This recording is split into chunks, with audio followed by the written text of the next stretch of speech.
Welcome to No Clip, the podcast that's like a book club for people who don't think that books reward them enough for being good at them. I'm Chad Rotemans. And I'm Andy Kinnick. And today, we're going to be talking about Resident Evil Village, a game that was developed by Capcom, published by Capcom, and was released in 2021 on the PlayStation 4, 5, Stadia, Windows, Xbox One, Xbox Series X and S, Mac OS, and the Switch? But first, if you give us a like or a rating, it would be greatly appreciated. Yeah, apparently they're still doing those cloud games. Yeah, which they shouldn't do. Because they don't work. They don't work. They use up a lot of electricity. That's what I've heard. And bandwidth, I'm sure. Oh, yeah, it's a disaster. So, Resident Evil 8, or Village, however you want to call it, we'll probably say 8 mostly, is a Resident Evil game in the RE engine, and is a direct sequel to Resident Evil 7 featuring the same characters who were introduced in that game. Yeah, I was pretty surprised. I would not have ever have guessed they would bring Ethan back. Yeah. Mostly because he's like a lame guy. Yeah, he's kind of like an annoying person. Coming here he is. hard against Ethan Winters here. Yeah, no, I agree. He kind of, his character is sort of supposed to be like a nobody because Resident Evil 7 was like a much more sort of low to the ground Resident Evil game. Yeah, he's just supposed to be like a regular guy. Yeah. And the only personality, though, he has is being confused about stuff, which just makes him seem dumb and not likable, I think. I don't hate him. Right, sure. But I do like to dunk on him. I don't hate him, but I do dislike him with every fiber of my being, with a burning passion. Exactly. Yeah, that's fair. He sucks. But yeah, it is a direct sequel, and it's such an interesting sequel in terms of how they changed it from the previous game. If you didn't listen to our episode about Resident Evil 7, which is like a couple years ago, actually, if you haven't played Resident Evil 7, I recommend going to do that. Yeah, it's really good. It's exceptionally good. Yeah, I feel like it's one of those games where, like, people who are currently into video games have probably played, but I feel like there's like a lot of people in our age range that will have like picked up and beaten 4 Remake right when it came out, but have never touched 7 and 8. Right. So if you find yourself in that camp, I recommend 7 pretty highly. Yeah, I think 7 is fantastic. And while the story of 7 is like 100% absolutely required to understand the story of 8, it is not like, I don't know, maybe I'm coming out too strong on this. I feel like the plot in 8 takes a massive backseat to the spectacle in 8. Yeah. 8 is all about being bombastic while still maintaining sort of the more low-key design that the first-person gameplay sort of implements. Yeah, and I mean, I feel this way about all of the Resident Evil games that, like, I am aware of, but, like, plot just kind of takes a backseat always. That's pretty fair. It's mostly, like, backstory and stuff that you can dive into if you feel like it. Yeah. Yeah, in a lot of ways, like, 7 actually has even less ongoing story because it's, like, at the beginning of the game, once again, please play Resident Evil 7, I'm about to spoil it. At the beginning of the game, you're like, oh, I have to go find my wife. And then you go, and then the game itself happens, and then you find your wife, and then there's the boat part that didn't need to be there. Where all the story is. Yeah, and that's where all the plot happens. So, like, there really isn't a ton there. So you are correct in that. This actually has more moment-to-moment stuff, but it's like, if my enjoyment of Resident Evil 8 was based solely on how much I like the story of the game, I would not say that this was a game that I would recommend playing to a lot of people. Yeah. It does have interesting ideas, and the acting is actually pretty solid. But it is driven more by its little character moments and by the crazy set pieces and shit that happens. Yeah, I feel like 7 was like a reboot essentially of the series. Yeah. And it was like in a more modern first person haunted house kind of style, and was also like touching its survival horror roots again. So it's like pretty stripped down and like really focused, on the survival horror element. And this one feels like they tried to inject some of that like Resident Evil 4 flavor by making it more actiony and like having a merchant and etc. Like it brings back like the exact same inventory system, kind of basically. So yeah, it takes a lot of cues from that. And I wonder if that's because they knew they were going to be remaking 4. So they were like, what was good about 4? Like, maybe we can put it in this one. Yeah, it's got a giant fish. It does have a big fish. Classic Resident Evil 4 shit. Yeah. Yeah, that is exactly correct. Also, to be fair, all of the Resident Evil games, by and large, are centered around bioweapons, which are made using some kind of virus most of the time.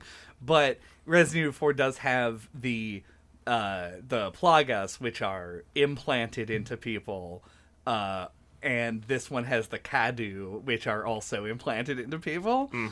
So it does take the same sort of like virality of 4 and 5 and puts it into this one as well.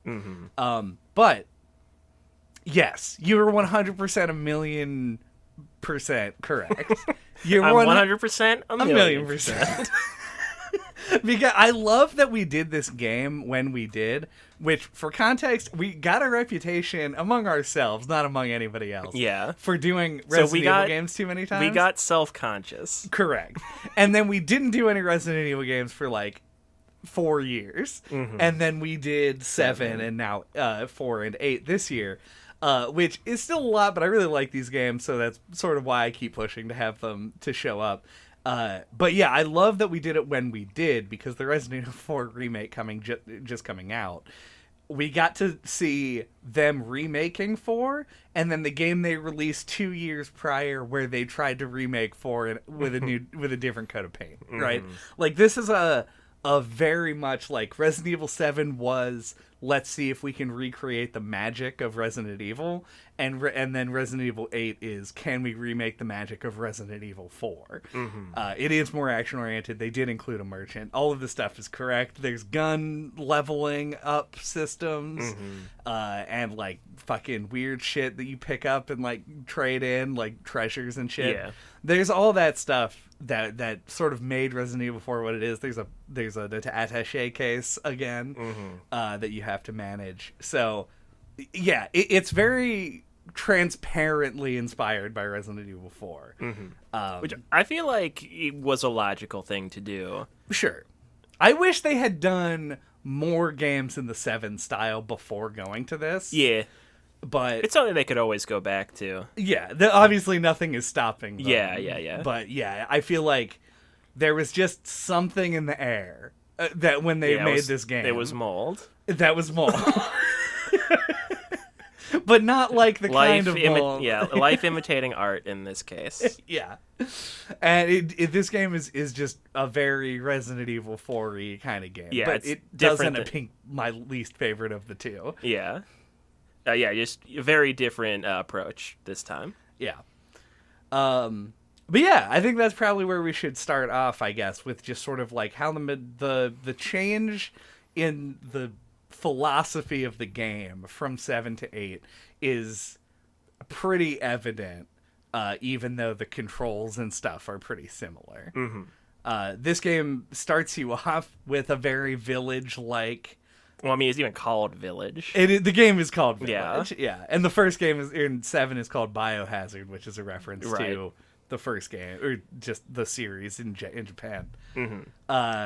But it has, like, that village moment from 4, where you go into the village and you have to fight off the guys and the chainsaw guy. There's way too many of them. And it's like a big mechanical hurdle that you have to get over in order to get into the game proper. This game's version of that with the Lycan attack is misery.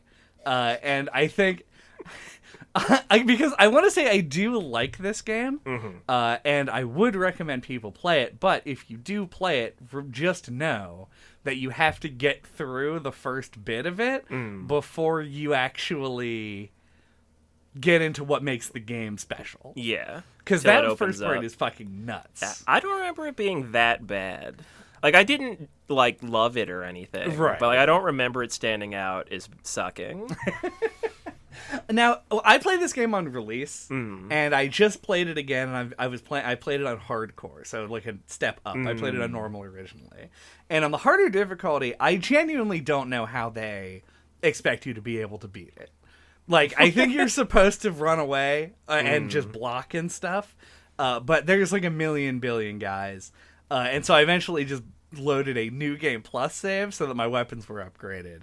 And then I was able to beat it. But to me, the first part of this game feels so disorienting and overwhelming. And then you get into the later parts of the game and it starts feeling more like a classic Resident Evil. Yeah, it felt like it was just trying to throw you off in a way that I liked. Okay. Because, like, you go in, you start, and the first several houses you go into, like, have drawers and things you can check, like your standard Resident Evil stuff. But there's nothing in any of them. Right. That stood out to me, and it's just like it builds this kind of tension. Like there's a little while before anything happens, and I just kept like like it's not giving me anything to latch onto, which made me uneasy.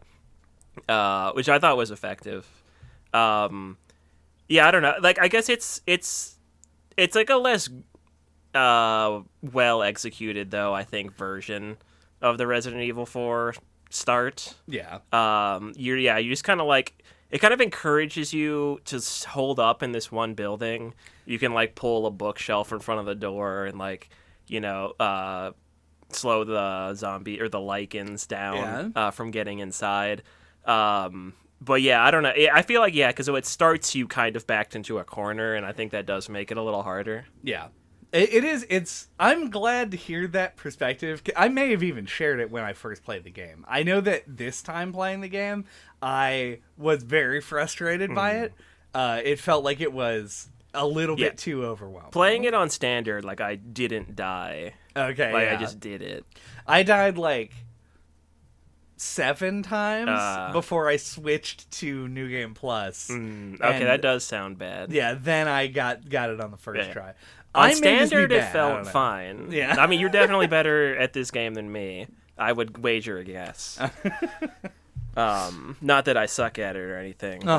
You're much more of a veteran. The footage this type of game will speak for itself. Yes. I should play some and put some comparison footage. Yeah. Don't hold us to that. We aren't going to do it. But yeah, I don't know that because that opening did sort of like suck a lot of the air out of the room when I first played it. But the actual, to back up even further, I like it as like an introduction to the village, and because it's like a lot of it's like gated off, and I like that it builds tension before the lichen shows up. Yeah, and then once they do, they start coming and they don't stop coming. Yeah, back to the rules, and Ethan hits the ground running. This game does hit that the was ground the pitch on the blackboard at Capcom for this game. Was just the entire werewolves, lyrics of All Star. Yeah, werewolves start coming and they don't stop coming.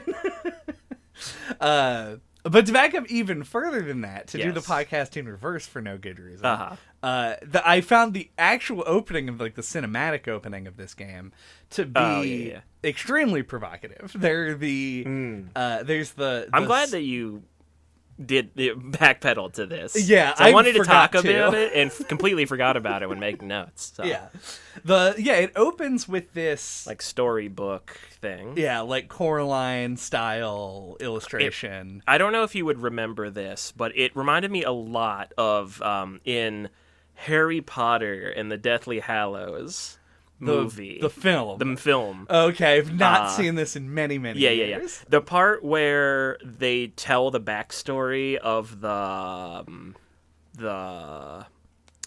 what are they called? The Deathly Hallows. The Deathly Hallows. They tell the backstory of the Deathly Hallows. They do this animated thing. It's a very similar style to that. If you remember what that looks like, dear listener. But yeah, it is also a little Coraline. Yeah, Coraline was my touch point. Yeah. Yours is probably closer, if I had to guess, because Coraline has like a more obvious, like, this is influence. This is like a lot of like silhouettes and like stylized. Everything looks like dolls a little bit. Yeah, maybe it's more James and the Giant Peach. A little. to continue referencing children's movies for the entire thing. But yeah, it's an animated, stylized storybook thing intro to the game. That is genuinely eerie. We had a conversation while it was happening about the pacing of it. Yeah, I stopped so that you could say your thing. No, I was it was just nothing. Just like gonna reiterate what we were already saying, so. Yeah.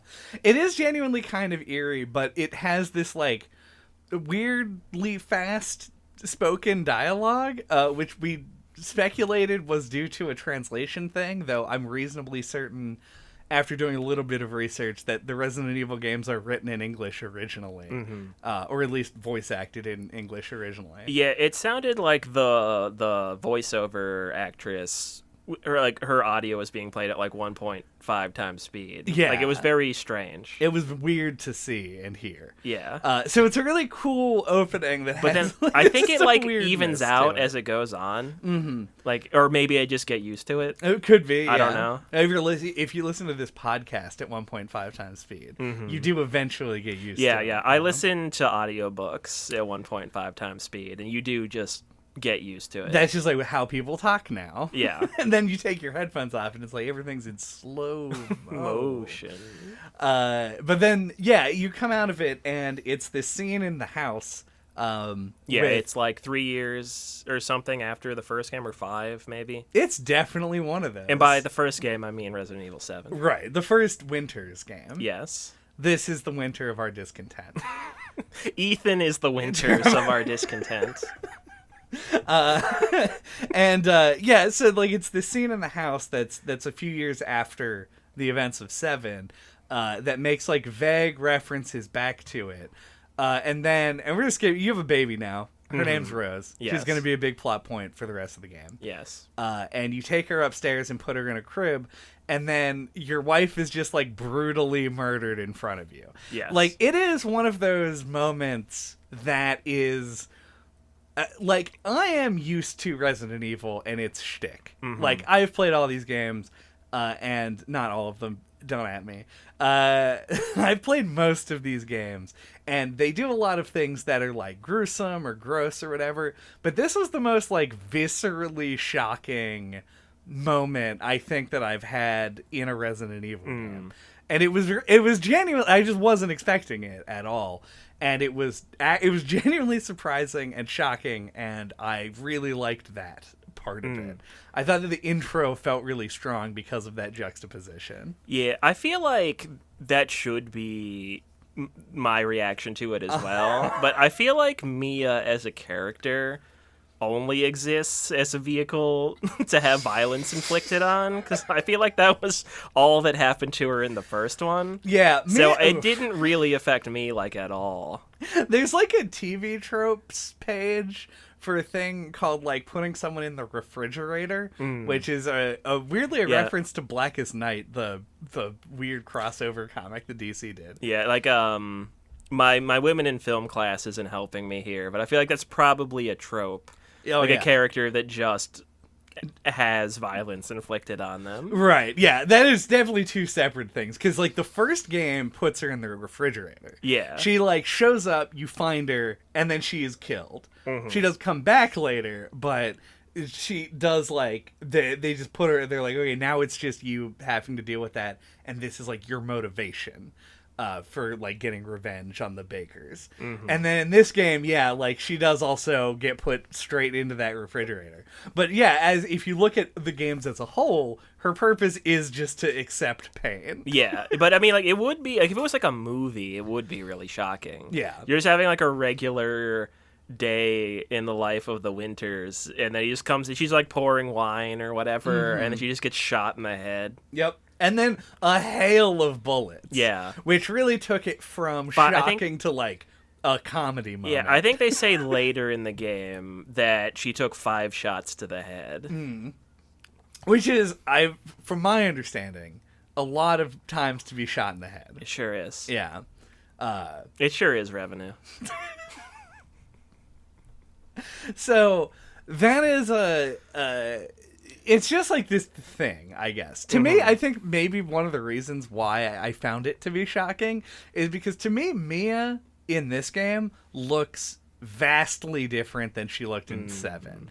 And I think that's intentional. I think that actually is a good character design, because in 7 she's being held captive for like a extended period and probably was malnourished. Yeah, she looks more sickly in the first one. Yeah, and also she was infected with mold disease.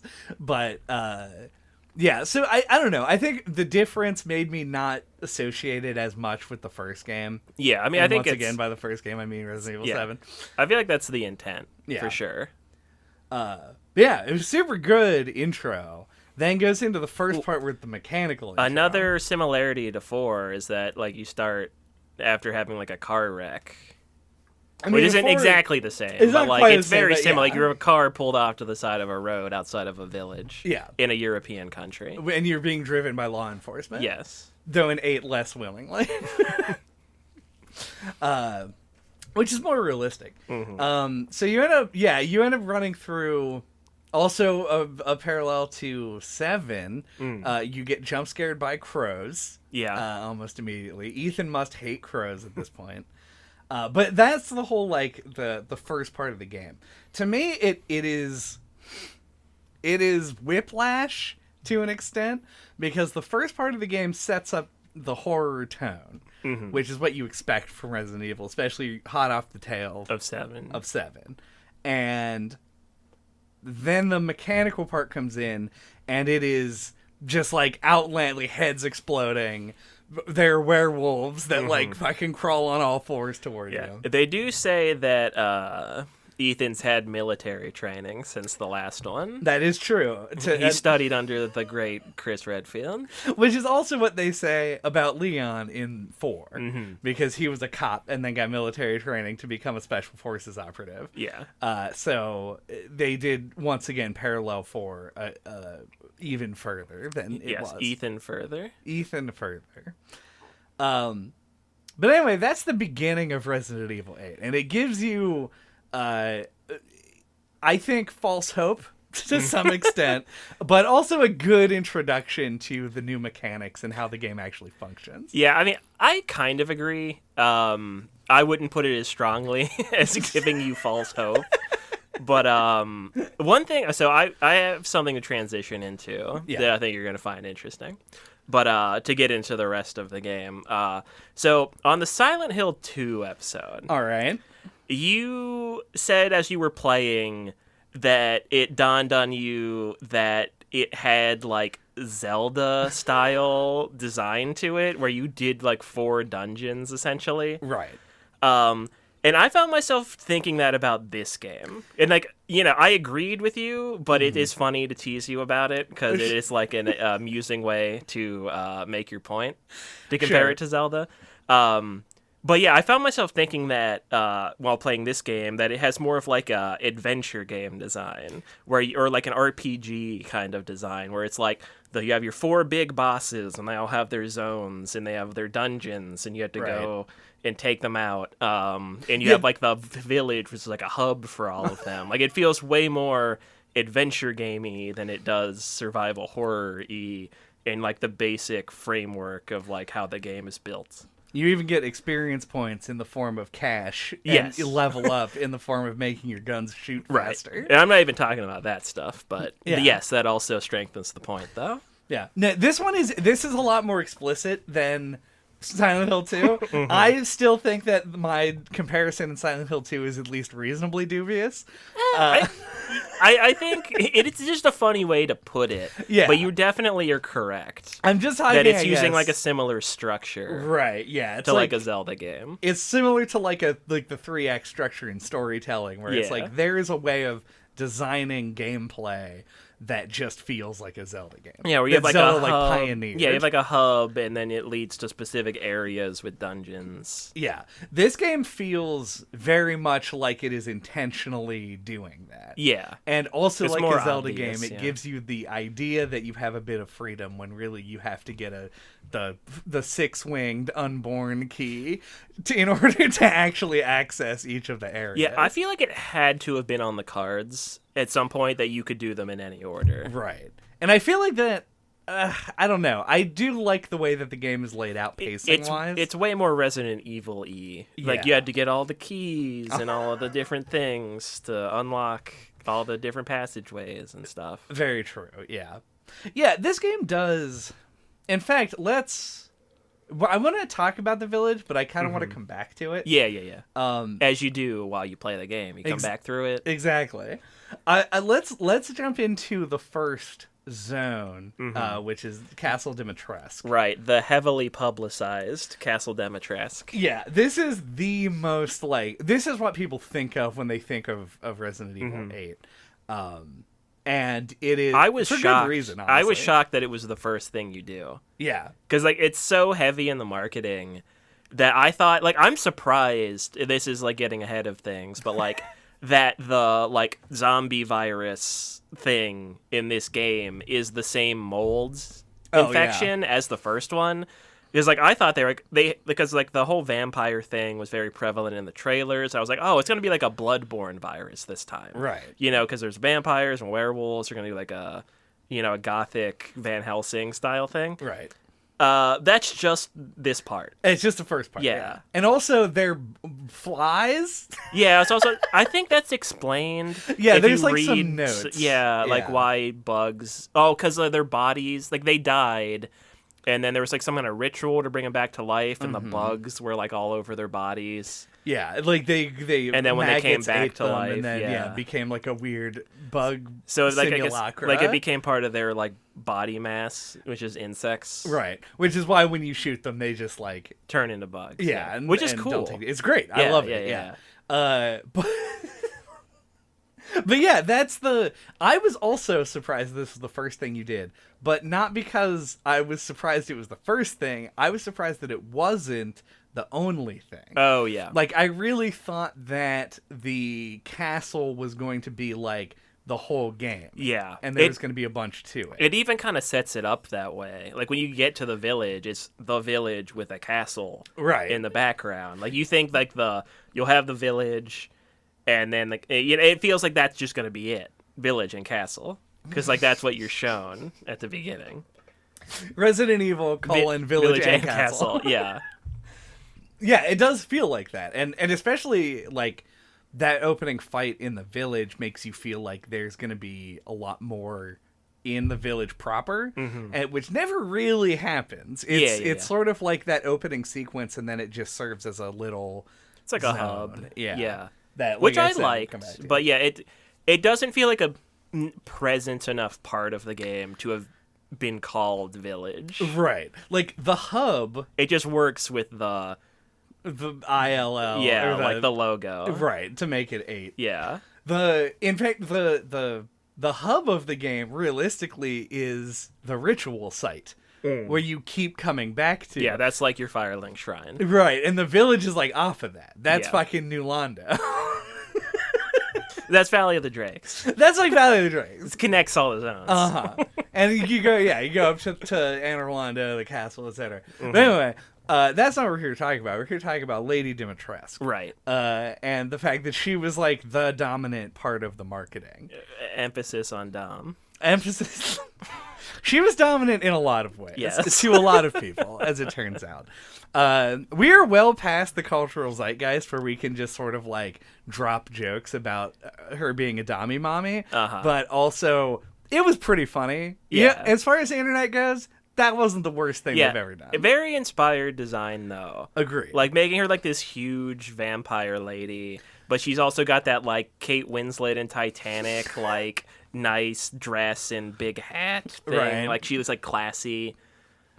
She's she's got her own vineyard and which is just drinks blood it's wine. Just blood wine. Yeah, we we covered this back on the Night Trap episode. Please go listen to that to hear our full thoughts on blood wine. But it is just a classic vampire thing to make them classy and give them wine. Yes, that's secretly blood because wine's red. Secretly, not so secretly blood. Yeah. But yeah, I agree. She's imposing. She's a very good villain, and her voice actress is great. You know the difference between like a screen actor and a stage actor? Uh-huh. She is far on the stage actor side to me. Like she's really emotional, really expressing She felt like things. just like a good voice actor to me. Yeah. Yeah. But like she's obviously taking that like the You, like, theatrics exaggerate of it. it. Yeah. And it makes the character just sing to Yeah. me. Like I think that she and I would like her to sing me to sleep and step And on me, hold me etc. and- Yeah. yeah. Well, hopefully that's the end of that. I don't know. Yeah, I like how she stalks you after a certain point through the castle. I never tried to attack her, but I did watch Video Game Donkey's video on Resident Evil 8 after finishing it, and apparently it really feels like it falls apart if you're the kind of player that's going to try to fight her. I certainly never did. Me neither. I was like, oh, fuck, anytime she came in and ran away. Yeah. Which is what they want you to do. But, like, you can, like, get the recipe to craft, like, landmines and stuff by that point in the game. And, like, you can, like, lay down, like, 1 billion of them in the hall, and she'll walk over them and just be like, and then that's it. And, like, you can just blast her in the face with the sniper rifle, and it doesn't do anything. Which is not, like, a criticism from my experience, but, like, if someone had that experience, that seems pretty lame. Sure. I feel like I don't know how you handle that, though. Well, I don't know if if you want to, like, have your cake and eat it, too, by having her stalk you. Right.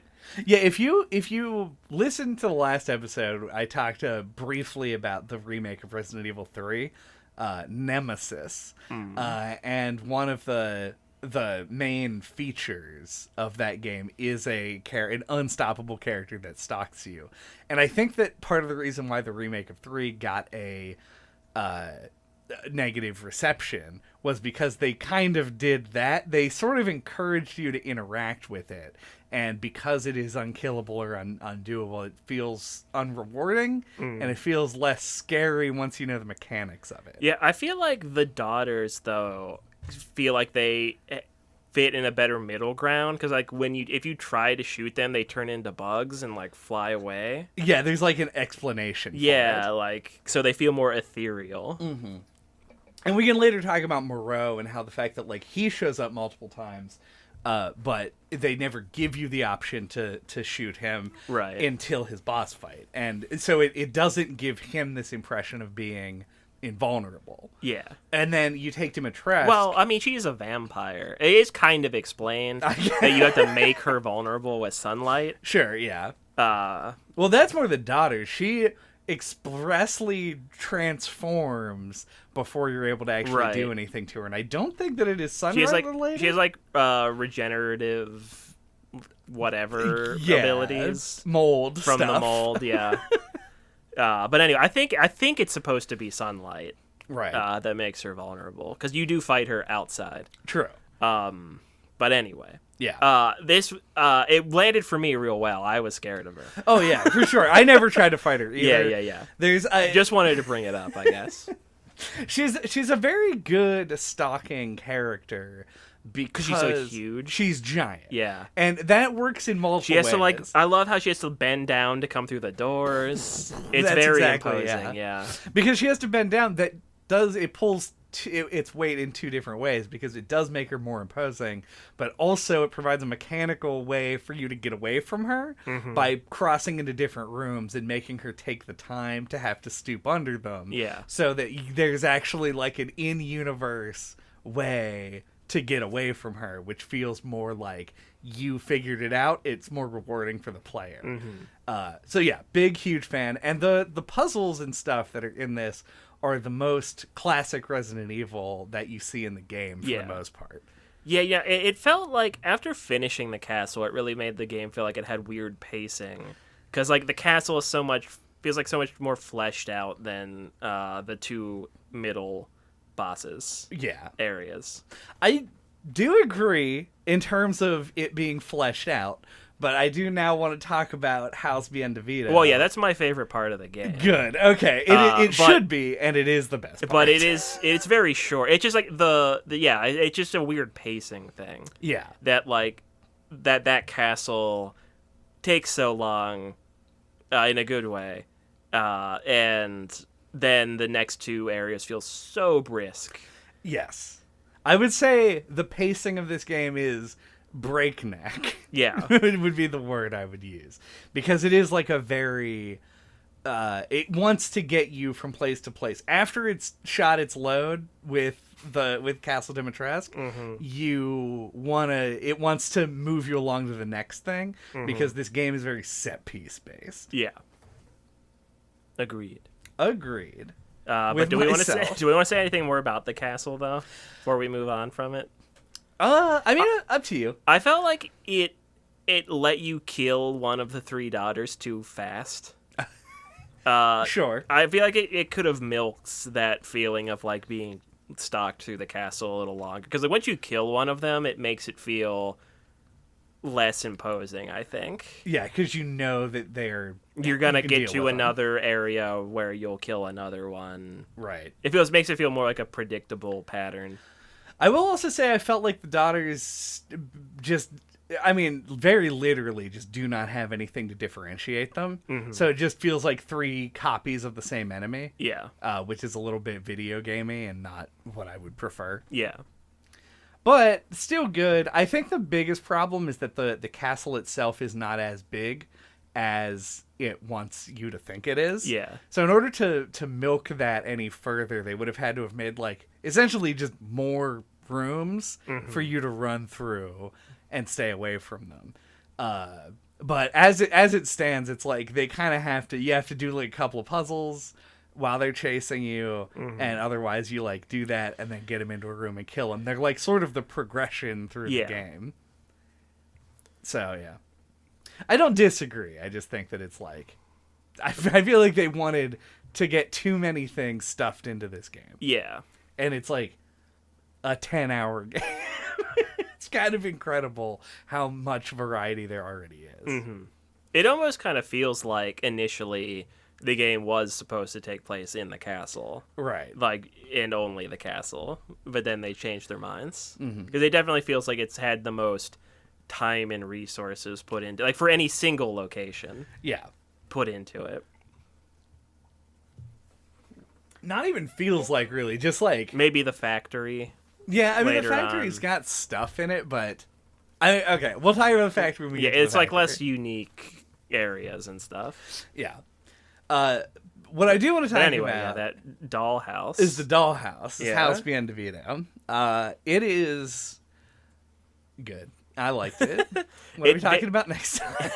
It very much feels like we talked about with Resident Evil 7 how PT came out when that game was in development and whether or not it had any influence on it. Yeah. Seems like it probably didn't, because it was already like in development for like over a year when Right. PT came out. But like this section of this game feels like people on the team liked PT. Yeah. And they said in PT there was like a little fetus in a sink. What if it was big? What if it was real big? Yeah, this one, I think the literal worst part about this section of the game is that the puzzles are too easy. I think that if they had upped the difficulty of some of the puzzles, particularly the ones like after the section with the doll, it would have been the scariest thing, because you would always be like, it has this tension to it because they take away all of your stuff. Right. And Christ almighty, it's just so good. Like, every bit of it is like it. There's essentially three parts to it. There's like the approach and entrance of the house. Yeah, and like you're just scoping it out. You're just walking through it, waiting for something to happen. And it doesn't. Nothing happens. You're just like wondering what is. Especially considering how much fucking gunfire and bloodshed you've already been through to get to this point of the game. And then they take away your guns. They don't announce it, as far as I can recall. There's like a point where he goes like, "Oh, where'd my gun go?" or something. Just pretty explicit. I thought that it took them away before he said that. It may have. I hadn't checked. I don't remember. But regardless, it takes away all of your equipment and then puts you in a room with a doll of your dead wife. A mannequin, yeah? Yeah. And you have to, like, use it to solve some puzzles. Yeah, it's very, like, escape room-esque. Like, I thought, though, like, hiding all the shit in the mannequin was a really cool concept. Fully agree, yeah. It's very good. And you have multiple different, like, paths in terms of, like, you can only really solve them in one order because you need, like, parts of it to do other things. But, like, you have to examine every part of the mannequin to, like, pull it apart. And it feels very tactile, even though there isn't, like, a lot of player choice there. Yeah, it just kind of slaps ass. Yeah, it's, like, it's not non-linear by any means. You do have to do it in a specific order. But, like, you're able to explore the whole floor of the basement. And, like, interact with the doll as you please. So, like, it feels more like you're making decisions. Right. And that's what I mean. Like, I think that the only thing that could have made it better is if you actually were making decisions. Yeah. If they had designed it more like an escape room, I feel like it would have felt better. Yeah, I feel like they're going for, like, that classic, like, haunted house style design, though. Yeah. Which is very guided sort of thing. It sure is. But yeah, it really embraces that more, like, modern haunted house style game design. Yeah. In this section. But then as you, like, finish it, this is probably, honestly, pre-release of the game. Dimitrescu was, like, the face of the game. Yeah. Post-release, I feel like everybody was talking about this big baby. Yeah. I mean, I didn't know about it. That's amazing. Yeah. I'm very glad. That was the scariest moment in the game, is the reveal of the big fetus. It's terrifying. Yeah. Yeah. And I don't even... Did you die to it? No. I did on my first playthrough. I wish you had, honestly. You should have just thrown yourself at it once. It was very easy to avoid it. Yeah, it's not too tough. But he does just eat you straight up, which is great. I love the big baby. And it's such an effective stalker in a totally different way than Dimitrescu is. Because it's just like an unstoppable force of nature that is shows huge up and less. loud. Yeah. Yeah. Yeah, Dimitrescu does just kind of like pop in. Yeah. Hey, Ethan, you're still here. Mr. Winters. Swipe with big claws. Yeah. But yeah, no, it's a great section. And I just think, like, I feel like it's kind of like a Japanese cultural thing, but, like, creepy dolls. Yeah. I'm so here for it. I like weird puppets or weird dolls. Like, was it Maiden of Blackwater had, like, that one house that had all the dolls out, like, in the basement and stuff? Like, haunted dolls via, like, Japanese horror is, like, so cool. Yeah, it's very good. And I am glad you think so. For reasons that we'll get to later. Moving past the big baby. Because really, that's all there is to say, right? Like, it's big baby, it's terrifying, it's loud, it's good game design for the reasons stated. No combat, a haunted house style section.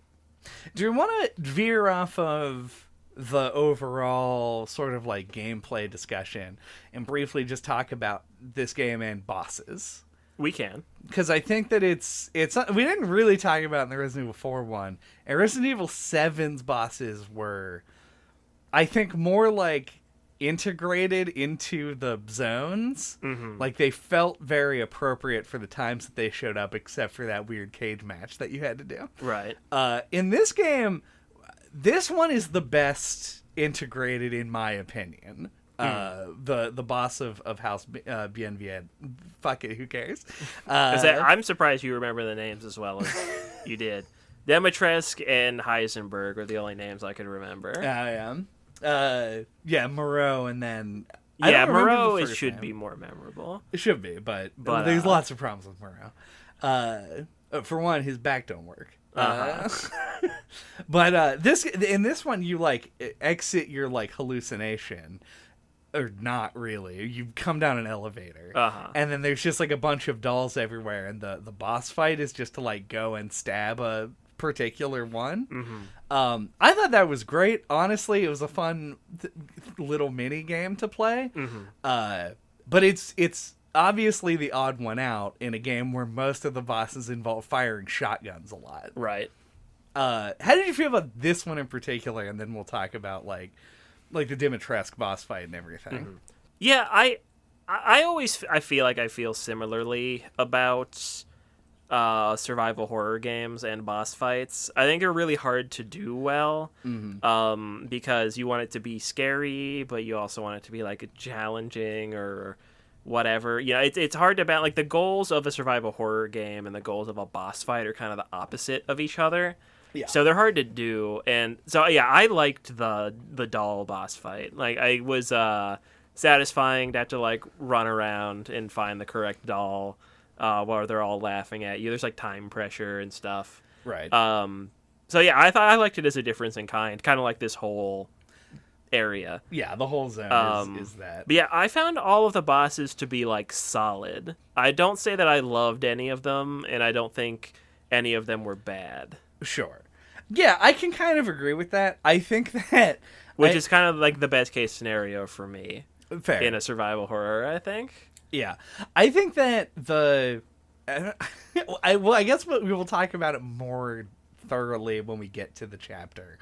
But to me, I found that the Dimitrescu and the Moreau bosses felt not good. And the Bien de Vito and Heisenberg ones, and I realize there's some splaining to do on that one, feel more like cool or like successful in their goals. And I think both of them are because they aren't resource dependent. And also the Dimitrescu boss fight taking place on a square roof made it feel like a lot of just like running in circles and avoiding stuff. It felt very old school. Yeah, I liked that one, honestly. Yeah, I didn't hate it, but it did feel more video game than I think I wanted it to after that intro. But, you know, it's whatever. I think I agree generally. I think they're mostly okay. But I think this one ends up being sort of a standout because it's different. Yeah. And it keeps everything... It keeps that zone feeling very cohesive and like its own. And it's why I agree with you. This is the best part of the game. Yeah, and I love just aesthetically like the approach to it, where it's the big waterfall. Oh yeah, super cool. I actually used photo mode to take a photo of that. Nice. It looked pretty good.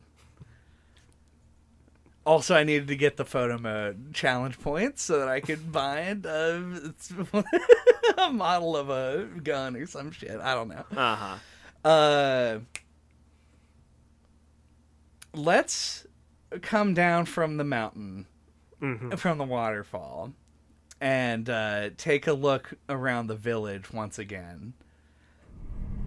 After the break.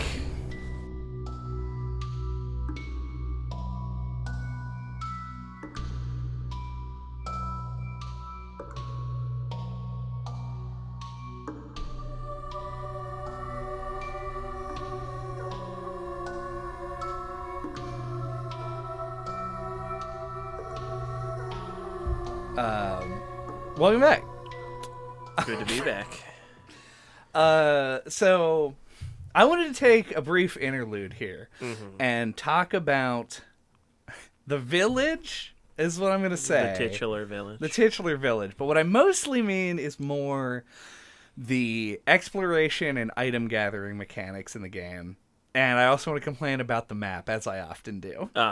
Dude, so do I. All right. I also complain about maps. Yeah, I feel like I enjoyed those things. Like, I enjoyed exploring the village.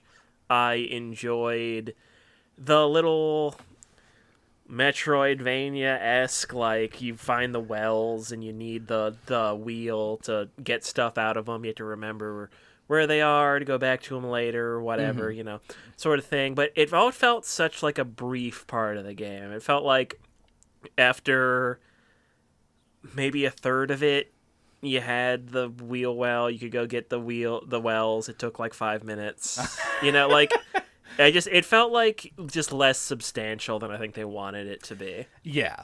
I think that's kind of my overall takeaway from it. Like, I like the concept of having the village that you keep coming back to. Yeah, like I'm a known lover of hub areas. Yeah. And I think we should also mention with our voices, Yes. the only part of our bodies that they can hear and understand, that you did put Metroidvania in giant quotes. Oh, yeah. Very important to note. That's just like the... Because, like, the 7 had that sort of thing, too. Like, Right. It's like you could kind of compare it to that. Yeah, they, like, gate certain item gathering with key items, or, like, a key. Yeah, they want you to remember where that there were things you couldn't do earlier. Right. And once you get the item, that you can go do those things now. Yeah, so it is, like, a thing that you can keep going back to and keep getting more out of, but it's like after the second time that you've been through the village, You've seen it all. Yeah, it's pretty much over. You're just unlocking a new house, getting an item, and moving on, essentially. And it does feel... I mean, I'm going to say tedious. That's probably a me thing, because it doesn't take very long to do. But I never really had a desire to keep exploring the village. I did, but it waned pretty quickly. Yeah. Just weird. Yeah. Just a weird thing. Yeah, as I say, like, it feels like you get back from the castle and you've explored, you get into that one house with the red chimney. Yep. And once you've done that, you've seen the whole thing, basically. Right. There's very little reason to go anywhere There's else nothing or to do anything discover, else. really. Yeah. Yeah. It's just kind of a bummer, because it is the name of the game. It would have been nice, just a random idea off the top of my head, for, like, to be able to get into a house and it have, like, a basement bunker that led to one of the dungeons or something. Yeah. To, like, tie the village in to the progression in some way. Any kind of interconnectivity like that would have been good. Yeah, like, maybe you can go down one of those. Well, there is, like, a secret thing. There's, like a treasure you can get by going down a well. If instead you had another well that led to, like, a cool dungeon or something. Yeah, like the in under main the well, story of and the then you game. have. It could have tied into Moreau's thing. Yeah, because he's like it's- water. Yeah, and or something. You got to Just use the lens of truth. So yeah, that you you use can the see lens of truth at the bottom of the well. Yeah. Go back in time 7 years and prevent the events of the first game. And by the first game, I mean Resident Evil 7. But anyway, that's an idea. Yeah. So that's that. I think I think we generally agree. You're probably a little bit more positive on the Yeah. village part than I am, but it felt a bit like a missed opportunity in a game that is otherwise very good and also very, like, tight. Not in the terms of, like, every part of the game is needed and, like, there's no fat or anything. But it does feel like they wanted everything to move along at a brisk pace, to halt everything, to have you go look at the same 4 houses that you've already seen. Right. It just feels like a bit of an overreach on their part. As far as the resource gathering goes, personally, I like the fact that the map tells you when there's nothing else in a room to look at, because it would get kind of tedious to go around and around and around to That find is stuff. nice, yeah.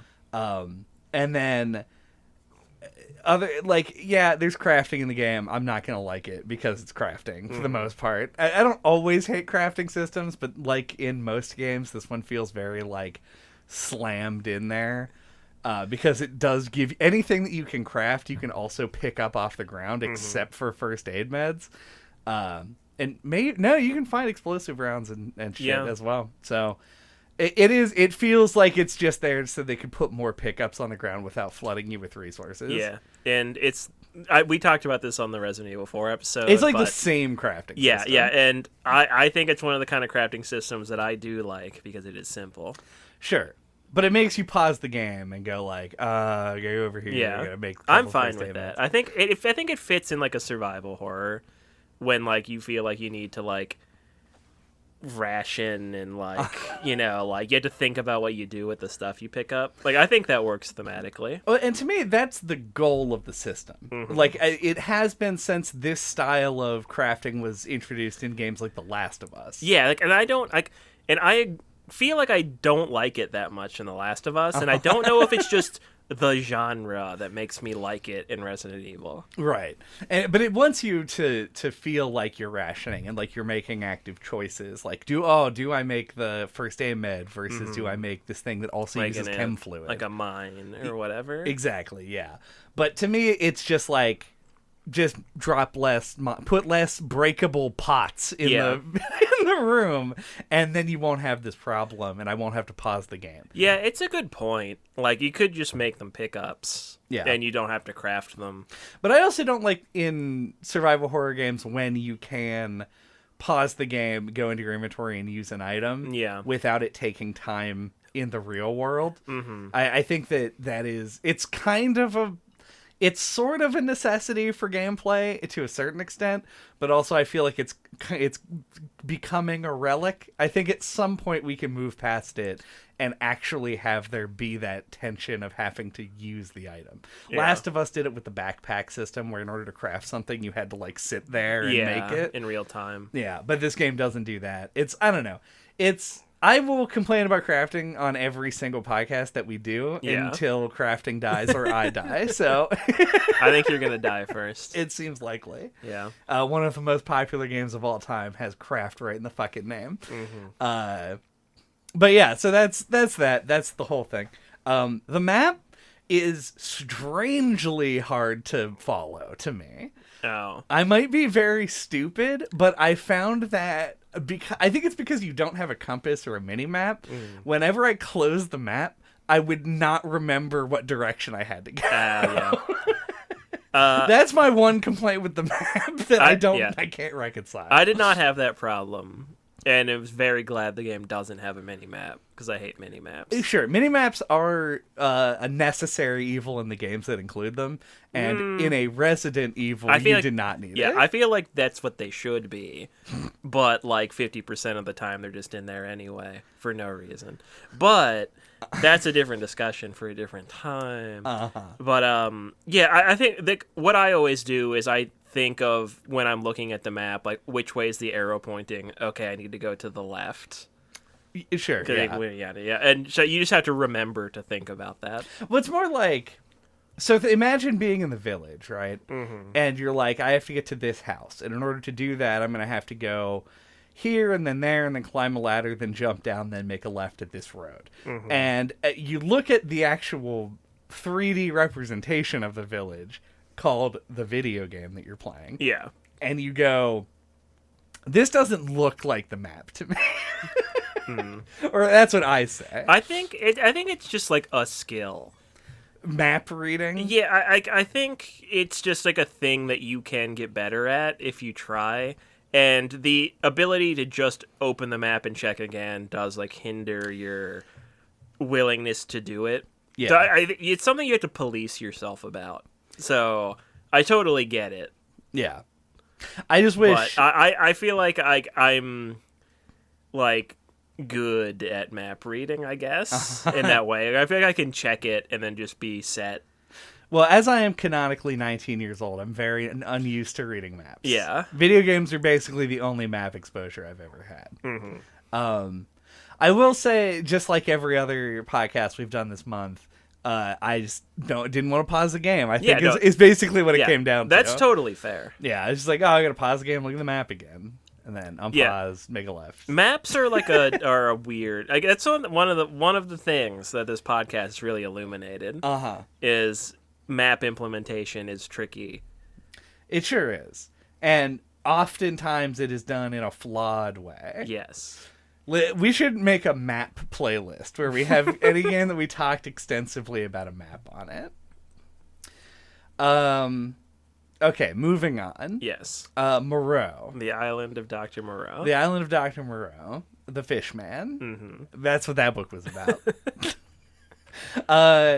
Yeah, it's fine. Mm-hmm. This is probably my least favorite of the four. Me too. Which is sad because I like Moreau as a character. Yeah. And it's trying to go for that, like, Lovecraft fishing Hamlet style thing. Exactly, yeah. And just, like, I don't know. I think the fact that it doesn't have new enemies might be the thing that kills it for me. Well, yeah, it's very short, and it's just, you turning a windmill. Like, it feels so Like, man, when you put it that way, it does not sound exciting. like, because you have your intro to his area, and then he turns into the big fish, and you have to like empty the dam. It's like you turn the windmill, and then it feels like, okay, we're going into like the next part of this section, and it just ends. Like, you just fight him. And yeah. It feels like it's missing something. This is actually the new Londo of the game. Yeah, you have to open the floodgates. You gotta open the floodgates and drain it, and also both parts of it aren't that exciting. Yeah, well, there's no second level. That's what it did. It needed to be a new Londo, but it failed. Have a second level to explore. Yeah, but you drain it, and then you do a boss fight, and then it ends. And then it ends. Yeah, it's weird that way, and like, I don't know, it's just sort of a strange little interstitial part. And then the Moreau boss fight, at least on hardcore, is annoying to deal with because he's pretty slow, but then will just charge across the map. So a lot of what you do is just sort of running down a corridor and then turning around and shooting him a few times. So it ends up being kind of like rote. Like, he doesn't do anything that's that surprising, but I guess shout outs to the acid rain part, because that's at least a cool mechanic where you have to go take shelter to not take damage. Not too hard, but just like not a very strong boss fight. Yeah, it feels like the Demetresque boss fight to me. It feels like a very classic video game boss, where you've essentially got like a little grid that you can move around, and you just have to like position yourself to not get hit by the boss and punish them. Also, just like tons of resources laying around on tables. Yeah. Also feels very video gamey. Yeah, I just felt like a classic video game boss style thing. Yeah. But it ends up making it kind of one of the weaker ones in the game. Yeah. But yeah, we're going to move on from that. It's a short part. It's okay. I like the atmosphere of it. Yeah, missed potential, though, for sure. For sure. And then the final dungeon of the game is the factory, and it's also maybe the longest one. It's like at least tied with the castle. It feels the longest. Yeah, which may or may not be a good or bad thing, depending on how you feel about it. Because in my experience, I felt like the whole thing went on for like slightly too long. Yeah, I'm biased against it. Yeah. Like, I think video games have enough industrial factory levels, and I find them to be dreadfully boring. Yeah.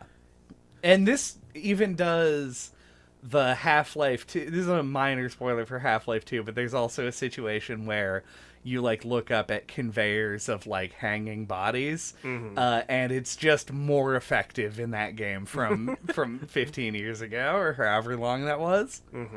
But yeah, it once again a thing that feels very Resident Evil 4. It's like, could we just have not had the part towards the end with like the industrial factory part? And it doesn't even really have a cherry on top like the island does in Resident Evil 4.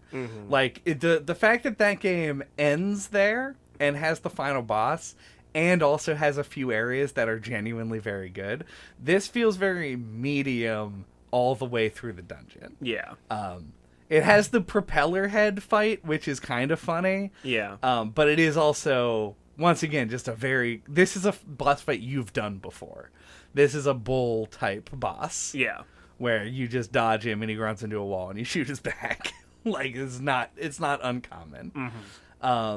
Cool design, though. I think it looks fun. That's about it, though.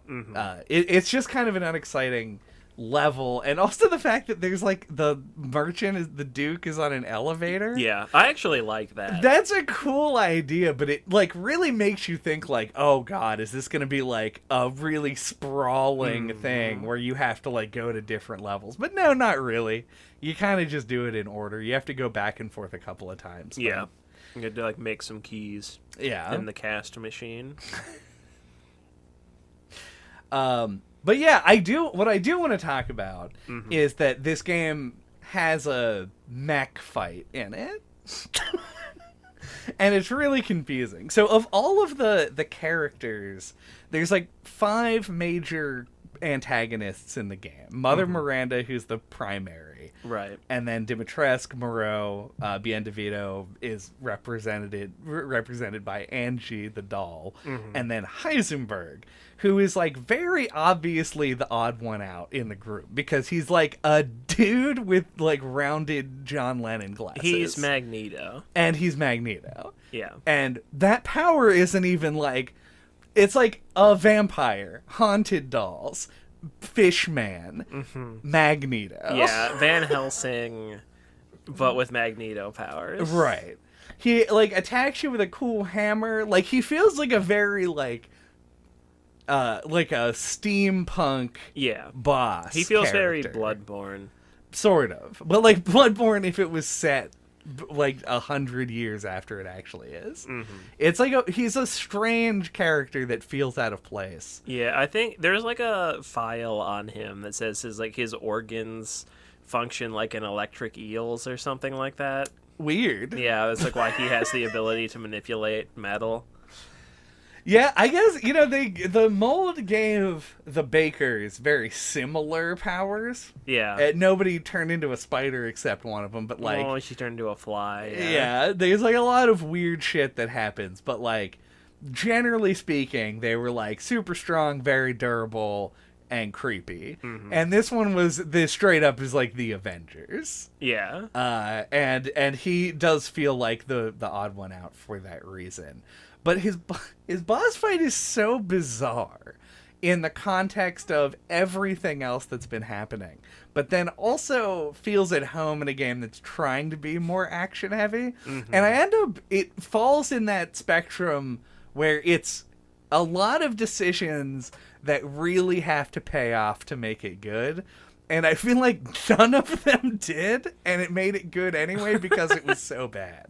Like, it's such a goofy fight. Yeah. Because you have to, like, construct the tank that you fight him in, and then you get in it, and there's, like, a weird reloading mechanic where, like, it takes 1,000,000 years to shoot your big heavy attack. And you have a chainsaw that you block with. It's just a weird fight. Yeah. Yeah, it's like, in all the Resident Evil games I've played, I feel like Heisenberg's character and dungeon exemplify the things that I don't like about the franchise. That is fair. I don't like the whole, like, military Chris Redfield, like, special ops people who fight the zombies shit, the Umbrella, and all that. The entire part of the game that was taken to make them films. Yeah, like...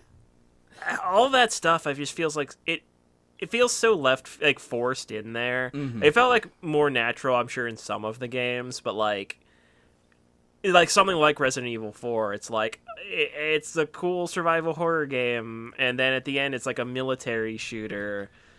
I just don't really. It always feels ham-fisted to me, and I don't really like it. Yeah. And yeah, and the boss fight, I do agree, it's so bizarre that it's almost kind of cool. Right. But it doesn't quite get there for me, and it's my least favorite one. That's fair. I will totally give you that. Yeah. I hated that with Ethan, like, you can run by clicking in the stick, and it really bothered me that the robot could not do that. Yeah. And actually, we should take the tank. a moment. You're piloting a tank. Yeah. You're piloting a tank, and then Heisenberg is just like holding a bunch of metal stuff. Yeah, he's like a big metal amalgamation thing. Yeah, like to become a big metal man. Yeah. Yeah, and you just shoot him with a machine gun for the whole fight. Yeah.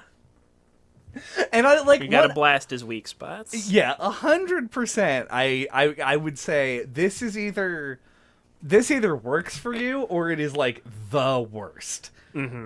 And what's weird is I talked to somebody else. In fact, put a pin in that. I want to talk about this in a bit, like a later thing. But I do want to shout out that the problem with not being able to run in the tank. This is a problem in Resident Evil 7 as well. The first-person games have a block mechanic where you put up your hands in front of your face. And nobody that I've ever talked to has been like, oh yeah, I use the block all the time. You never think to use the block, and I legitimately think it's just because it doesn't look like it would be very effective. No matter what it does mechanically, you're like, I'm not just gonna put my hands up when somebody is like chopping an axe at me. Like the werewolves bite you. Yeah. And when you don't block, they bite your arm. Yes. So the thing that you would be putting in front of them. Yeah. So yeah, it doesn't make any sense. Yeah. I in fact like forgot it was a mechanic.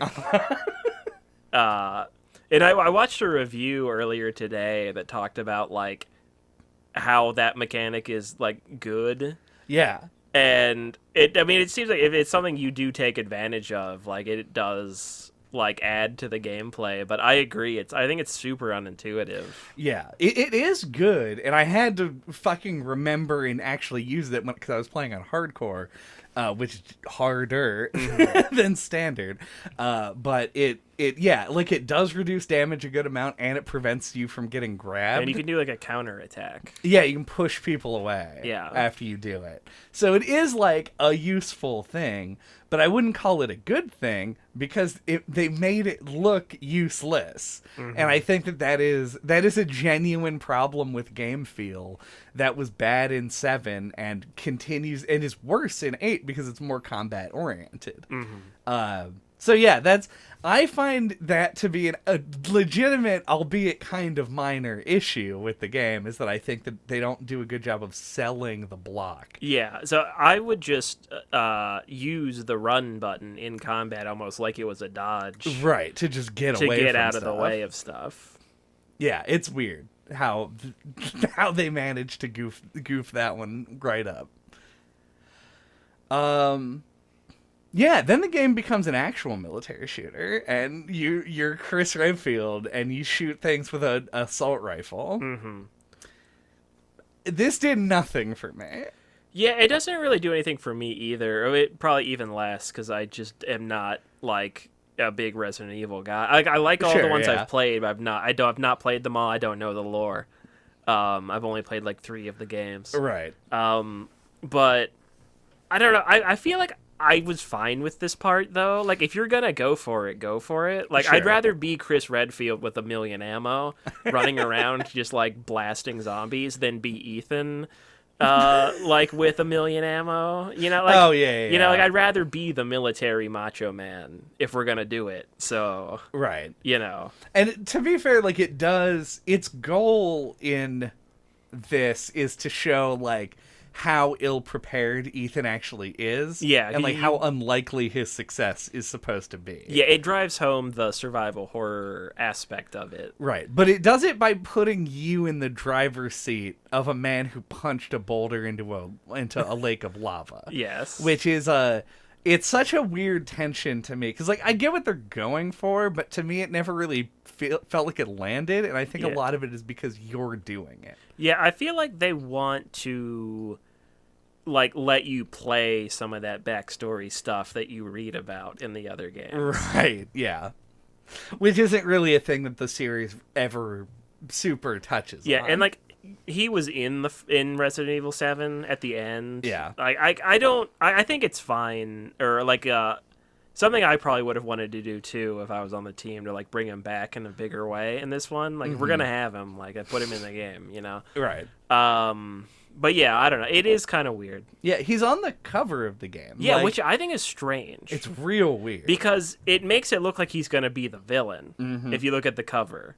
Well, and that's what it tries to set up. It looks like he's half werewolf. Yeah. Like, the game's pitch, essentially, is Chris Redfield kills your wife, kidnaps you, and then is working mysteriously in the background of this village. But like at no point, admittedly, I've played a bunch of Resident Evil games. I kind of know, generally speaking, what the characters do. It's irrational for you to make the connection that Chris is trying to work against you specifically. I thought he was going to be infected. Yeah. Like, something like that would make more sense. Yeah. Like, especially on the cover of the box, it's like his face it's like split with a werewolf. It's just weird. Yeah. I think it would have made it even more parallels to 4, but like it felt like you should have had a boss fight with him at the very least. Yeah. Like you have like some rising conflict with him like in the middle and you fight him or something, but like nothing like that ever happens. Right. Yeah, it feels like I don't know. It feels like they wanted us to care more about Chris than I was able to do. I just think it's just like supposed to be misdirection. Like they want you to think that so that they can do the opposite. Yeah.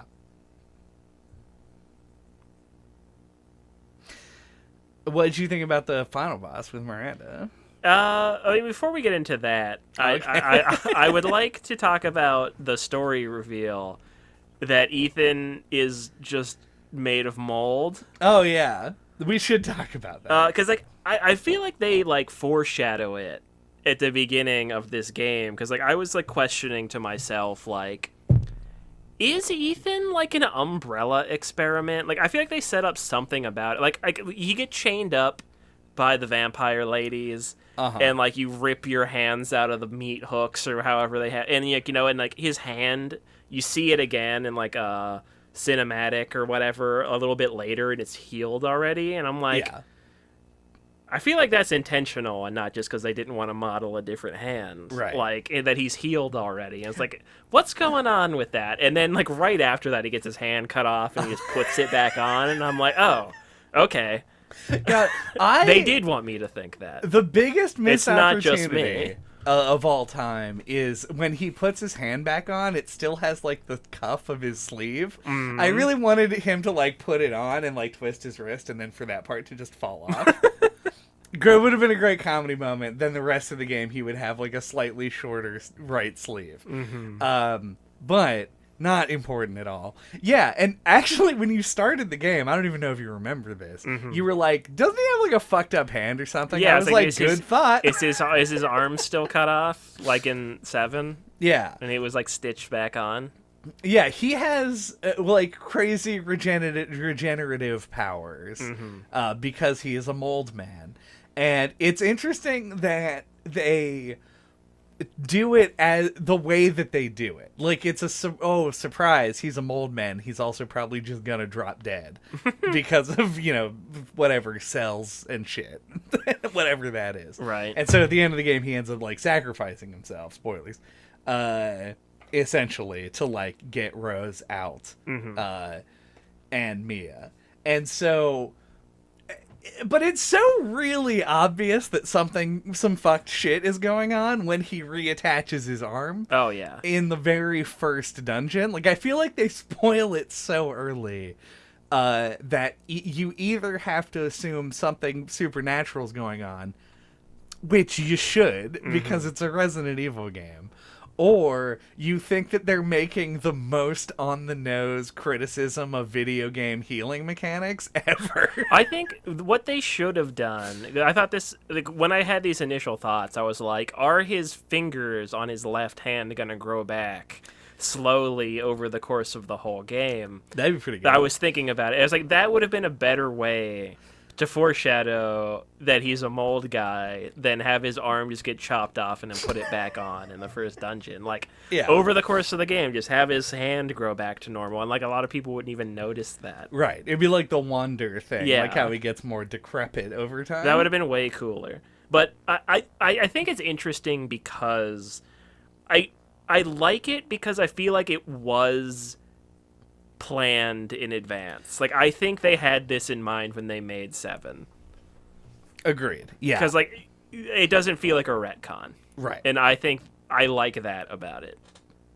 Yeah, he's got, like, especially in 7, like, near the beginning of the game, you get pretty brutally dismembered by Mia. And so it does, like, it casts this thing forward. And in the first game, it does feel like, wow, first aid medicine is, like, really good. But then, yeah, this game sort of makes it explicit. And it also, in, like, a weird fucking ludonarrative harmonic, it is able to sort of explain the dumb gameplay mechanic of having Ethan just pour a vial of liquid on his arm as his healing mechanic, because sure, maybe he does just absorb it, unlike anyone else who's just wetting their hands with some kind of liquid. Yeah. It makes it just feel a little bit more natural. So that's cool. You got any other notes there? Just a random thing. Does it tell you anywhere how many of those goats that you've destroyed? I don't know. There's an achievement for getting them all. Yeah. And in the other games, I feel like it tells you how many bobbleheads or whatever you've destroyed. But in this one, when you shoot the goats, it doesn't tell you how many you got. That kind of annoyed me. Yeah. Why are you hiding that information? It's probably in the challenges menu, if I had to Okay. guess. But I know that at least in 4 Remake, it actually marks each level. Yeah, it tells you how many you have each time. Yeah. And if you go into the level select, it actually tells you which ones that or not level, whatever the fuck, the level recaps. Yeah. It tells you which ones that you've gotten them on, so. It just seems strange to me that it didn't say. Agreed. And I'm glad that you bring it up, actually, because this is something I wanted to talk about on the 4 Remake episode, and did not. Mm-hmm. Didn't even bring it up at all. The modern Resident Evil games, the RE Engine games, all have this challenges system where you are awarded challenge points, which you can then spend in the fucking challenge store for challenge shit to get. And I hate it, like, a lot. Uh-huh. And the reason I don't like it is because I feel like it sits in the back of your head when you're playing the game if you look at them. And even if you don't, like, they do pop up when you complete them. This was worse in the RE4 remake, because if you left the game and started again, like if you quit for the day and came back on, it would just present you with a giant list of things that you've accomplished. Mm-hmm. I feel like the best way to play these games is to not think about them at all, because it is just going to make you not feel anything about the game. It's going to turn it into numbers. And I wish that they just, like, didn't unlock until the second playthrough or something, because it is something that I understand why it's there. It's to provide longevity. This is a short game that they charge full price for. It's a AAA title. And they want people to be like, oh, there's lots of replayability. You can unlock a big magnum if you do this stuff. It's like, oh, cool, nice. But I feel like it hurts my experience anyway, because I'm thinking like, well, I guess I do need to kill 10 more enemies with a pistol or some shit to get some dumb trophy. And it just bugs me that it's so front and center in the more recent games. I think it's worse in 4, but is less intrusive here. But that's just a thing I thought. Yeah. I forget that they exist and don't think about them for my whole playthrough, so... Even in 4? Yeah. That's kind of surprising. 4, they're more present, but I care so little about stuff like that I would still forget that it was a thing. Sure. But you're not like a gamer, so yeah, that makes sense. Yeah. I'm too busy having fun playing the game right. to think about the numbers. Real gamers to crunch. Need to have platinum trophies. Of course. That is how it works. And high gamer scores. I mean, it's called a gamer score. Obviously, you're less of a gamer if your score is lower. And that's how I grew up. So... So the mind worm is still in there. It eats up those numbers and gives me dopamine. Yeah, and I guess I briefly wanted to talk about the merchant. I know we mentioned him. Oh, yeah, the Duke. The Duke. I think he's great. I love that he's just a huge fat man. Yep. He almost feels like his design was informed by the fact that they were making this in VR from the beginning. Because there's something about like the idea of like you had to like look up at him. Yeah, he's always like seated up. And like he's got like the depth to his cart and stuff. I don't know. It just made me think like, oh, that's like designed for VR. They didn't actually design this game for VR. Really? They weren't going to put it in, but there was a bunch of like, I forget what it was. Or this could have also been a PR thing. But the VR was added like a year later, like a long time. I find that hard to believe. Because there's so much honestly. about the design, like especially like in cutscenes and stuff.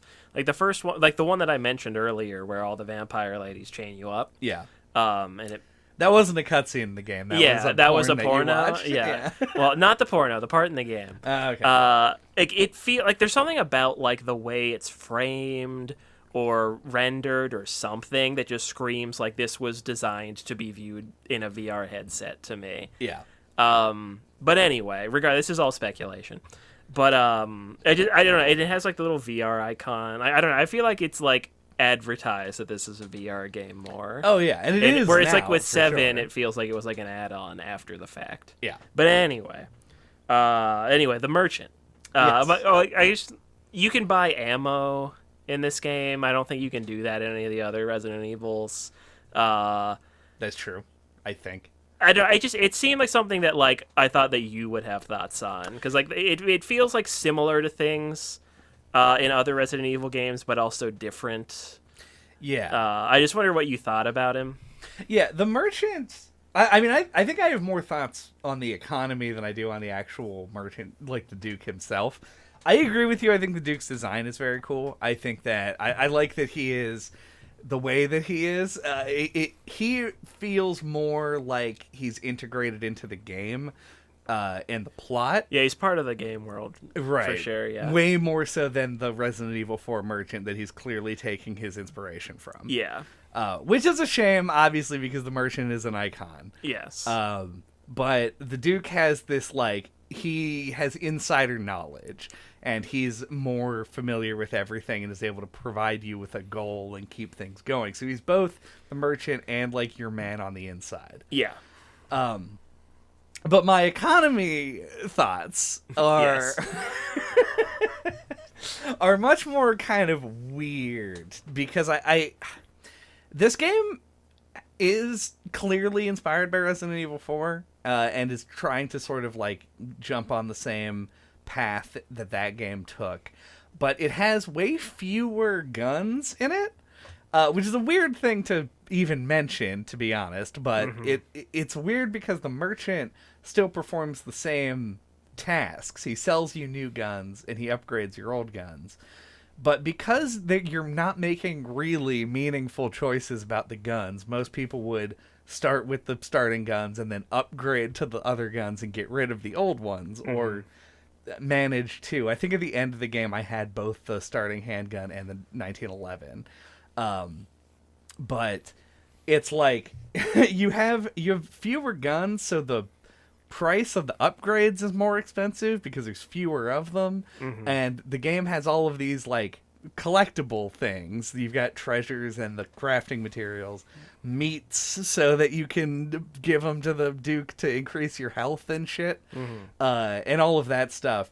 That it just feels like there's this big, it's like a very, I guess, pardon the pun here, it's a very bloated system, and it makes it feel like you're making less progress and fewer choices. And I wish that there was a better balance. Either just make the guns upgrade only with the attachable parts, which also feels like a really unnecessary additional part of the game. Like, did you get the extended magazine for your pistol so you can hold way more shots than you'll ever need in a single clip? And whatever else, like, or you could just put the ammo capacity as an upgrade in the pistol. Like, the fact that they're separate is weird. Yeah. But that's it. I just think it's spend your money on. Yeah, and I feel like it's just more stuff to waste more of your time when they could have done it in fewer things and made it more satisfying. That's because I don't mind the fact that there are fewer weapons. I feel like the giant arsenal is like an iconic part of Resident Evil 4, and they wanted to kind of approximate that here, but it isn't done here. It feels like the I forget what it's even called, the semi-auto shotgun is such a clear upgrade to the standard pump shotgun that it's like there's not a choice you're making there. It's, do I have enough money to get the better shotgun? Right. But that's it. I like the inclusion of a grenade launcher. Yeah. It's a rare inclusion in a survival horror game. I assumed it was the kind of thing that like real gamers who crunch the numbers would have opinions on. Like for me, it just felt like it functioned the same as 4 Sure. for all intents and purposes. Like I just upgraded the main handgun and shotgun and used them the whole game, Okay. and the rifle, and then like splashed like the grenade launcher and mines. Yeah. Which is basically what I did in 4. I do want to shout out mines. They're a thing that I've used in other games and have always thought were badly implemented. Mm-hmm. I wish the mines could hurt you in this game, so yeah. there was more like decision making. But I was always paranoid they were gonna. Right. Like when I would like lay one down, I was always paranoid. I would like move a little forward and just blow up. But you can just walk over them. Yeah, I wish that could happen. Yeah. But I'm shocked at how effective the mines are in this game, as opposed to any other game that has mines. Yeah, like the essentially. stronghold section. Mm-hmm. The mines were hard carry. Yeah, like I used more mines than I did pipe bombs. And they were easy to craft. Yes. So that seems like intentional. Right, because they made them more useful. Yeah, and I use pipe bombs too. Like I usually forget about grenades in games like this. Sure. And I found myself throwing bombs and stuff. Gotta throw them bombs. So I don't know if that says anything about the game design, but I found myself actually using that kind of stuff. Yeah, it does. Like, I think they make better use of what you're given. You can use the pipe bombs to blow down a couple of walls. True. And maybe yeah. that environmental use made them stick out in my mind more. Yeah, I wouldn't. That is probably true. Yeah. Yeah, I remember one. Yeah, that was cool. Like there were like I think at least 3 that I can think of, like walls you could just blow up. Yeah, there's probably more than that. Just Yeah. things that I didn't notice or whatever. Yeah, I'm glad that they gave the sort of like secondary non-weapons more of a role to play. Knife is still pretty useless. I like the knife though. I like having it for like opening boxes Yeah, and yeah. stuff, like as like a flourish, so you're not just like punching boxes. Yeah, I like in 4. I like how like, at least in the original when the knife could not break. Yes. I like if you downed an enemy, like just slashing them with the knife to like make sure that they're dead because Right. they can get up. You know, I like that utility of like having the melee to like splash in there when you Sure. knock an enemy down. But that Did you isn't ever- that isn't in this. Yeah, I was gonna so. say, if you ever did that in this game, then I take it all back. No, I mean you can equip it to the shortcut. Yeah. So you could just wield it, but I never did. Yeah. After the fact that we played this after the remake of 4 was the biggest fuck you to me, because the fact that you only have 4 shortcuts and you have 8 in the remake of 4. Yeah. I was constantly like, man, I wish I could put more things on this wheel. Not because I needed to, but because I was just reflexively trying to do it. It does kind of feel like they were trying to make it less actiony than RE4, even though they were obviously being inspired by RE4. Yeah. It's like they wanted to play a middle ground, or it was more survival horror than 4, Right. but more actiony than 7. Now do you want to talk about the final boss? Yeah. Mother Miranda. Mother Miranda. Okay, I was for some reason thinking that wasn't the correct name for a second, but It's Mommy Miranda. Mommy actually. Miranda, mother of Mommy Domitresque. I don't know. I kind of a letdown, I think. Not like the fight itself was fine, but like I think more just like her as a character, I felt had like almost no presence in the game. Agree. She has like the old hag form, Yeah. which does show up, but like I feel like with this kind of a boss who's like the big bad that presides over all of the small bads. You want that character to have like an ominous presence throughout the game, and I just felt that was really lacking. Yeah, she has mythology, but her character doesn't have a lot of presence. Yeah. That's a great way of putting it, I think. Like, the presence is what lacks. Because when she shows up, mentally, I think that the reveal that she was Mia and she's also the hag, like, which is a more direct thing for the player because they didn't actually live with Mia for 3 years. Right. is a good one, and one that was like, oh, well, I mean, you kind of figure it out, but Yeah, I from the beginning just assumed the hag was her. right, and so you have to like, but you can imagine a world where that is a good twist. Yeah, where that's a twist. Yeah, and it's a good thing. It's something that you've probably seen before, but like I think it could work.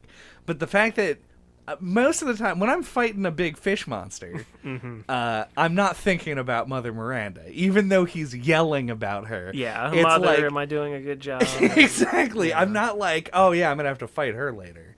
I'm just like, this is like some ethereal, otherworldly being. But then her boss fight is that you unload into her with 1,000,000 bullets. Yeah. And to me, I just wish that there was like, I haven't done the boss fight in a long time because I didn't actually finish before the podcast, so I won't speak to it specifically. But like, she does, her boss fight felt very much just like a bullet sponge kind of fight. Yeah. You had to block a few attacks, and then she would like go invisible or some shit. She makes the arena dark. That's what. And it is, then, yeah. like, it's not hard. She comes at you and you just blast her with a shotgun. Right. Or at least that's what I did. Until you run out of shotgun shells. Yeah, but she only do that like 5 or so times, and then the lights come back on. Yeah. Yeah, like she is just kind of like a classic bullet sponge final boss. She was fine. Yeah. The fight was fine, but like it didn't sell her as like a big monster or like make her more of like a like I don't know. Like I feel like there's a couple ways you could spin it, and it just didn't do any of those things. Right. She just kind of that you just fight her. Yeah. And like I'm spoiled on big monsters already at this point. Yeah, oh yeah. Right? Like, I don't think she needed to be one, but Yeah. like they needed something. Like it's something like where she like was able to get in your head or maybe control you because you're made of mold, or like it needed some kind of layer that it didn't have. Yeah. It felt too generic. Yeah, It felt exactly, like too yeah. much just shooting with guns. Yes. In a game that's supposedly about resource management. Yeah, shooting a lady with bullets Yeah. is what you do. Yeah. So it ends up being like, and like I like the end of this game too. Like the actual ending of the game, I think is a good one for this kind of a story that it's sad a little bit, you know. Yeah. If you care about Ethan, it's sadder. I mean, even if you don't, I think it pulls off an emotional ending. Yeah, you get Ethan turning into a statue of mold, and then exploding on top of that, which is even worse. And then you like Rose growing up and sort of like becoming a government agent is sad in its own right. Because she didn't really get to choose her future. Yeah. And so it sets up, you know, like for future stuff, like Yeah. whatever they end up doing with Resident Evil 9 or whatever. I'm sure she'll be the protagonist of the game eventually. Yeah. Or at least be like a prominent character. And also like it's really ham-fisted in the scene, like the post-credit scene, where the limo driver calls her Evelyn, and then she gets pissed. He's like, "Oh, it's just a joke." It's like that wasn't a joke. But I'm calling back to a specific trauma of your past. So like that feels like intentional foreshadowing that Right. like they plan on bringing her back at least as a character and having that like, is she Evelyn? Is there a little Evelyn in there? Right. So it felt like really ham-fisted foreshadowing with that. But I don't. Who knows? Yeah. Who knows? Well, I mean, you probably know. Let's be real. Yeah. That's gonna happen. But no, I really liked that reveal. That Ethan's been like kind of puppeted by her a little bit. Like she's the reason he's still alive. I thought that was pretty cool. Yep. I like so many of like the weird. It's like the inverse of Resident Evil 7, where I liked so many of the sci-fi concepts in this one, whereas the sci-fi concepts in 7 felt like they bogged down what was already a good enough story. Yeah. That like felt visceral and real and cool. And then they were like, and the read all of these documents. The umbrella stuff felt tacked on at the end. Yeah. And this one, the umbrella stuff will always feel tacked Yes. on, but this one felt like it merged, it made more sense. Yeah. The technology that was in use actually produced like a cool result. And so I was really down with all that. So yeah, I don't know. It's weird. I felt like this game suffers from being a sequel to 7 because it's so different and yet so the same. Yeah. It's a similar style of game that just feels like it went in a different direction and that is just less successful but still good. Yeah, I like it as a sequel. I like it when a sequel takes a swing in a different direction. Sure. But like there's something about like it feels so unexpected that they do a direct sequel to 7, at least in my head, is what makes it feel so weird. Right. Like, because 7 feels so self-contained. Yeah. For the majority of the game until the end. Yeah. So, like, yeah, having it just, like, them be like, oh, full-on, like, we're gonna run with all of the bullshit we set up at the end of 7. Same characters. With the same yeah. characters. Like, the decision is what feels strange to me. Right. Well, but for what it is, I think they did like a pretty solid job. Yeah, I mean, plot-wise, I think they did a bang-up job. Yeah. Even if it just wasn't as visceral. Yeah, no one threw you a rocket launcher at the end, huh? That honestly is the biggest thing. That was the biggest departure from the Resident Evil franchise, is that you did not get thrown a rocket launcher at the end of the game. You don't even use a rocket launcher. Heisenberg would have been the perfect fight for it. It really would have been. Yeah. He even calls that because Chris blows up the factory. Yeah. During the boss fight, he could have run in with the fight, or like from a helicopter and tossed a rocket launcher down. Would have been great. Yeah. Capcom, hire us. Do we have bisected thoughts? I guess it's more quadrisected. Your child is cut into 5 pieces. All right. My quadrisected thoughts are...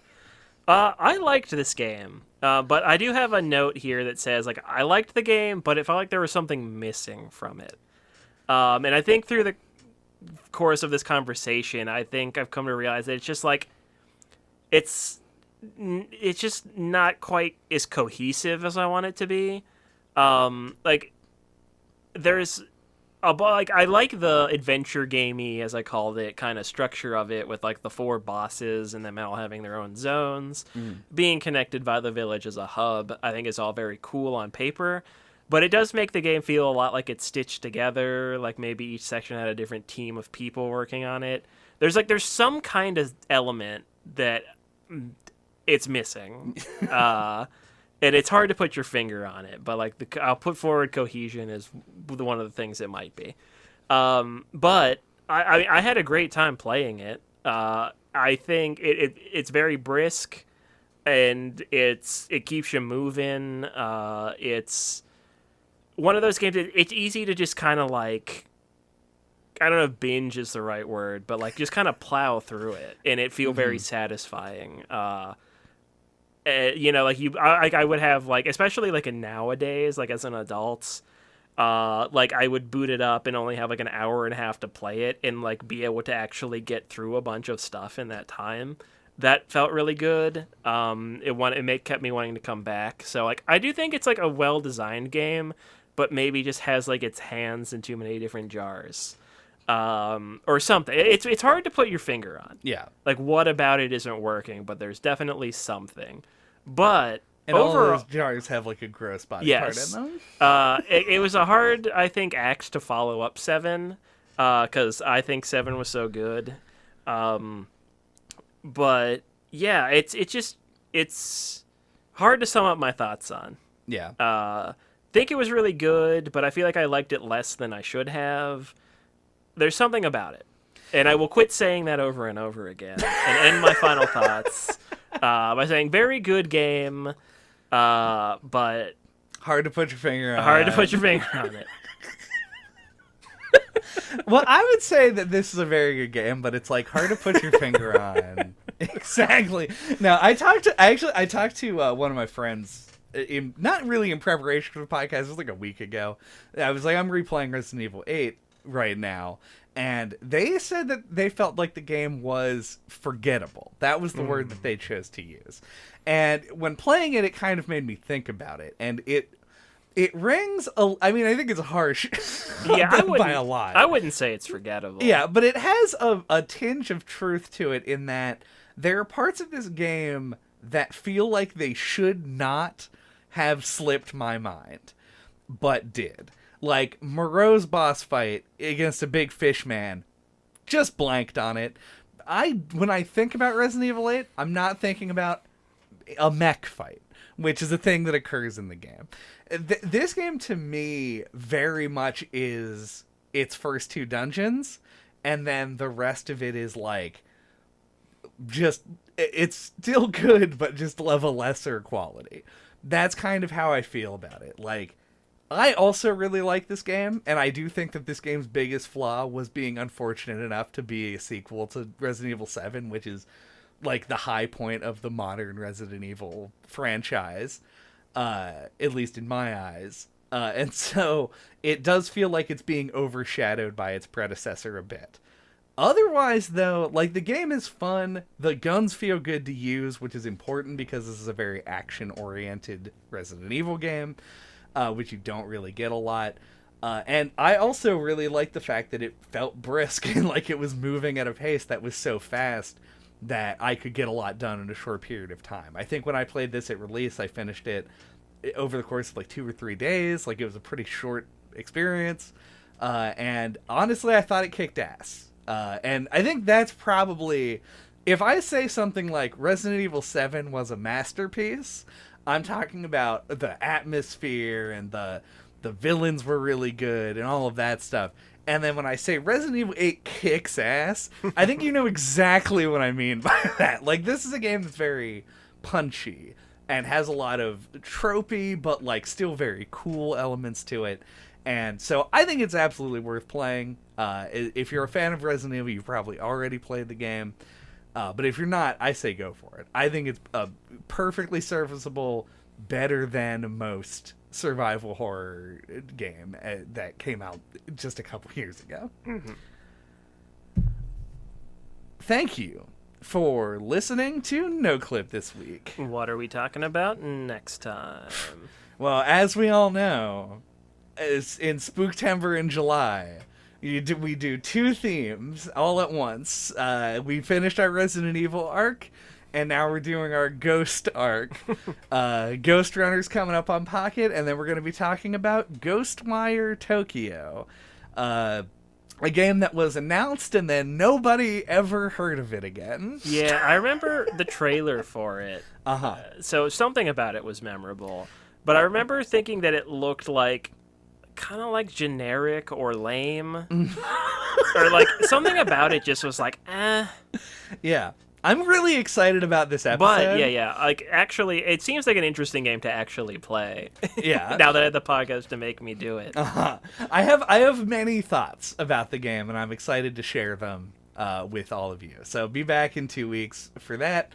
Until that time, you can get a hold of us. All of our contact information is on our website at noclippodcast.com. There you can find our email address, our Twitter account, a link to our YouTube channel, and you can listen to all of our old episodes, including the one that we just did on Resident Evil 4 Remake. I called out all the Resident Evil games last time, so let's also talk about, we did a game called The Evil Within 2. The Evil Within 2 has a similar action-oriented approach to horror. We've done a million horror games at this point. The Medium has a similar, not at all action-oriented approach. Uh-huh. It feels like old survival horror if you took the combat out. Yeah. Carrion was a game that's also pretty action-oriented, where you eat people. And grow big. That's pretty cool. Like Mold, maybe? Mm-hmm. Mold that like button.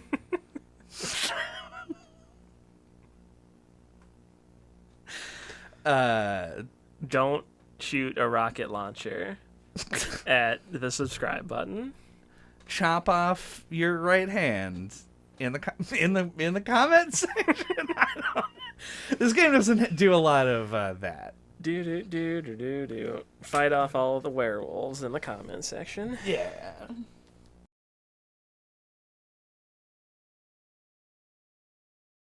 Welcome to No Clip. I'm the motherfucker who's about to kick your ass.